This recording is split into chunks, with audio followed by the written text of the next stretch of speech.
Next thing we wanted to talk about was the general role of women in comics. This was brought up because in the past couple weeks, there was a letter sent to DC Comics from a 11-year-old girl named Rowan. In this letter, she says that essentially there's a lot of great characters in the DC universe that are women that aren't getting their due justice. Talking specifically about Wonder Woman, Hawkgirl, Catwoman, and you don't see them anywhere. You have a... Oh, yeah, she's talking about these Justice League Chibis toys that she got. Yeah. There's only 2 girl Chibis? Only 2 girl Chibis, 10 boys. Also, the backgrounds for the girl figures are all pink and purple. Ha! I like this Rowan girl. Yeah, she lays into DC in this letter. I'll post it on the Facebook page so you can check it out in full.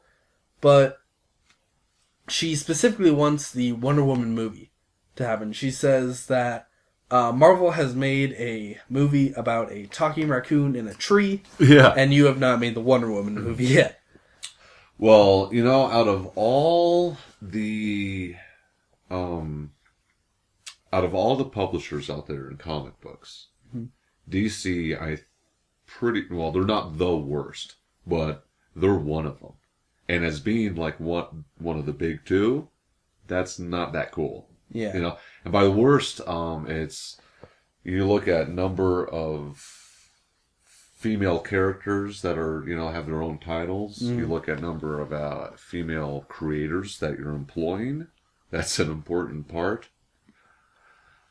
And, I don't know the percentages. I know that Avatar was at 0, or Xenoscope, I think, was also... No, Xenoscope was low, but they still actually had a couple of female artists, I believe. And Boom Studios, I remember from that article, is number 1 at, whopping 30% of their female... Whopping. Of their creative team of females. And this article that I was reading was only talking about creators. But as far as the comics go, DC is just screwed up in a couple of ways, Yeah, they don't have many, and they're canceling the ones that they do. Yeah. Batwoman's going away. I think Batgirl might be going away as well. There was some pretty decent controversy with Batwoman. For those of you who don't know, Batwoman is a homosexual, right? Yeah. And so, in that character, they were writing her... trying to get married to her girlfriend at one point. And DC scrapped that story. And it ended up, they ended up switching out the whole creative team after that too. Yeah. Marvel did a gay marriage years ago. Yeah. Two of the X-Men.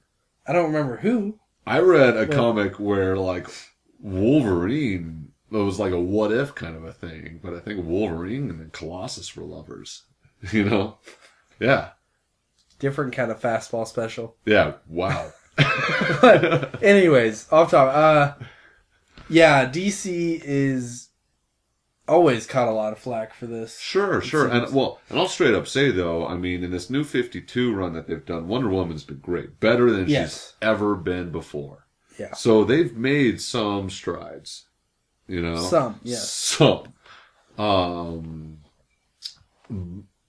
But they've missed out on some other things. There's a fun website that's like how many days till DC does something stupid. How many days since DC has fucked up, I believe. Cool. Yeah. Something along That's a those better lines. title. And I think the record's 80 days. Yeah. It's way too low. Yeah, one of the ones that I saw that was just so stupid was it was a picture of Superman kissing Wonder Woman. It was that iconic first kiss kind of deal, and they put it on a t-shirt, and then the t-shirt caption below said Superman does it again, kind of a thing. Be isn't that more of a win for Wonder? I mean, what's going on with this? Come on, DC. Oh, DC. You chauvinist assholes. But not to let Marvel off too easily, you had some issues with the new Silk comic that came out. I did have some issues with the new For those Silk. you don't know, Silk is a fairly new character in the Marvel Universe. It's a woman that was bit by the same bug, or the same spider that bit Peter Parker. Correct? Right. Yep. But she was kept in a, essentially, experimental facility for most of her life since then, and she was super strong because of it, and also super pissed off at the people that kept her there. So in the Spider-Man comic of last year, he goes in and frees her from this, and essentially since then, she's been kicking his butt around the town. Yeah, like just dominating the scene and being incredibly powerful and awesome. Yeah, I'm pretty sure it was in the Amazing Spider-Man, and it was a character that I think Dan Slott came up with. I'm pretty sure he was the author. And yeah, you got it right. Pretty much nailed it right on the head there. You know, Silk came out as a really bad. She's an Asian girl who has better spider sense, more acute spider sense than Peter Parker, like way better, and is far more agile and just about as strong, it seems, and can produce her own webbing. Yeah. Right? Which is how she makes her costumes. And she's like can spin all sorts of crazy stuff like shields and you know, little daggers, all sorts of things like that, that she was doing. So she's kind of like this crazy, like little spider ninja girl. She's awesome. You know, she's so badass. And like she took no shit from anybody. Yeah. She gave zero fucks what anyone thought about her, and went up against, in her very first storyline that she was introduced, these like interdimensional vampires who have essentially imprisoned thousands of worlds and killed thousands of versions of Spider-Man and other superheroes and all sorts of stuff like that. Which she was hiding from them. That's why she was in this bunker, apparently. And, yeah, she goes up against this, like, you know, interdimensional threat villain. Spider hunter. Yeah. Just total badass. Yeah, super strong characters. Villains. Super strong villains. And does a really good job holding her own. You know, no problem, right? So this is the Silk that we've been reading, okay? And I read Silk #1 that came out yesterday, and I should have brought it with me, but I forget the author's name. I was pissed off. I was angry after reading the comic book. You know, how did that happen? You know, like on page 3. She gets saved by Spider-Man from some fucking C-class, not even like D-class villain. D-class villain, right? What? What the hell? The D-class villain, like, kicks her off the side of the building. She gets distracted, yeah. Like, she forgets how to shoot webs or something, and Spider-Man has to swing in and, like, catch her and save her. Yeah, all of a sudden she can't... What the hell? Yeah, that was ridiculous. Yeah, and he gets away, you know? It was so bad. And just the way they set up the character, it essentially, they said, I mean, she's working for J. Jonah Jameson, you know. She has some family issues, I guess, that she's looking for her old family. But the way the villain was being set up, her first major super nemesis is someone that she embarrassed, who's going to be revamped up, so it's essentially like the exact same story as like Scorpion or Electro or any of that, and is working for Black Cat. And I'm like, holy fuck, I don't want to read Peter Parker with tits, I want Silk. You know, like, what are you doing? You know, I've already read these story arcs. This is exactly what happened to Peter Parker. You know, in several ways. Like, come on, what the fuck? Like, you Silk know, and was so much better than Peter Parker. Yeah, why is she being saved by Spider-Man? Why was that necessary? You know, come on. Like, it should be the other way around, if anything. Like, she swings in and saves Peter Parker. Exactly. That's how you write that issue. Oh my gosh. It just starts out with, like, Peter Parker, and you're like, oh, why is this? And then Silk comes in and saves him, and, like, catches the villain. I also take issue with this, and I've taken issue with this with a couple of other things with Marvel. Marvel's female-centric art is very campy, cartoony style. Mostly. The one that's least in that aspect is Miss Marvel. Okay. Right? Well, probably like Captain Marvel and stuff, which has fairly, actual, traditional, more stylized action sequences. But, Miss Marvel has good art, and it fits her character fine. The undefeatable Squirrel Girl, which is just a silly, campy character, has silly, campy art. Yeah, and that fits. That's fine. Fine. Though she does, beat Galactus in one of them, which I find hilarious. Yeah, well... But it's not a book to be taken seriously. Yeah. She's fun, and that's a fun book. That's where Marvel's doing good with as far as female leads are concerned. I mean, it's a book not to be taken seriously. But in this one, the art looked kind of just juvenile to me. Like it was the target audience was very juvenile, and maybe that's what you were going for, but I didn't like it. I think it took away from the action, and it also made her very round-eyed. And I was a little annoyed. I'm like, oh, what was wrong with Silk being Asian? It fits. Her name's Silk. She calls herself Silk. It's awesome. She's so badass, and you just kind of fucked it up, man. I was way angry about this yesterday. I've had some time to calm down. When Steven saw me yesterday, I was freaking out about it. Yeah, he was not happy. I was so mad. I was swearing and throwing the comic around. I was pretty pissed off.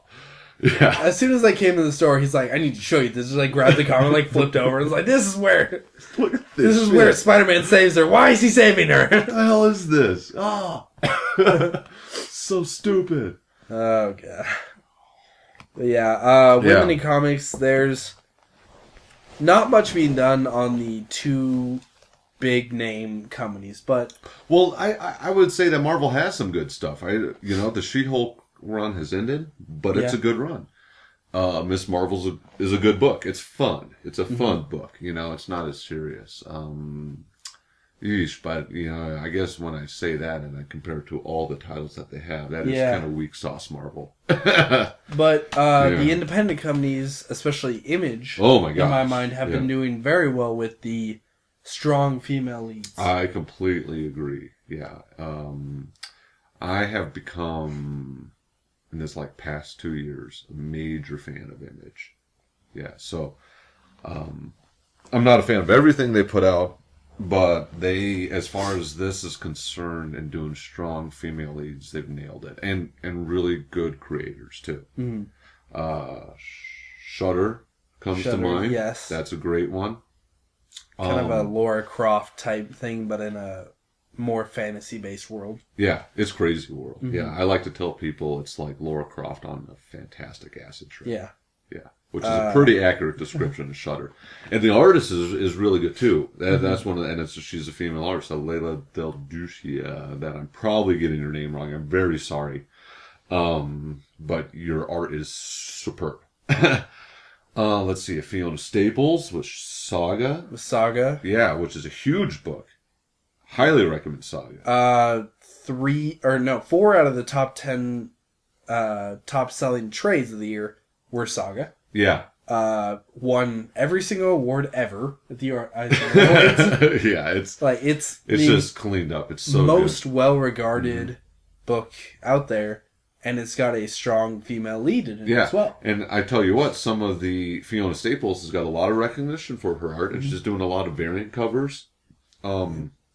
And she and her variant covers are getting a lot of attention too.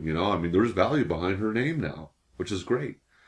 Jesus, one of the ones that I can think of is the new Thor, which Marvel's doing a great job. That's how I wanted to see Silk. But we still don't know who it is. Yeah. Now there's a lot of controversy around this, right? Because the whole deal with Thor being a woman, and for everyone who's hating on that, you need to grow the fuck up.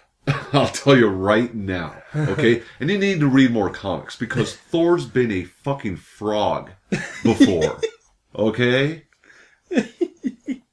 Get over it, Holy shit.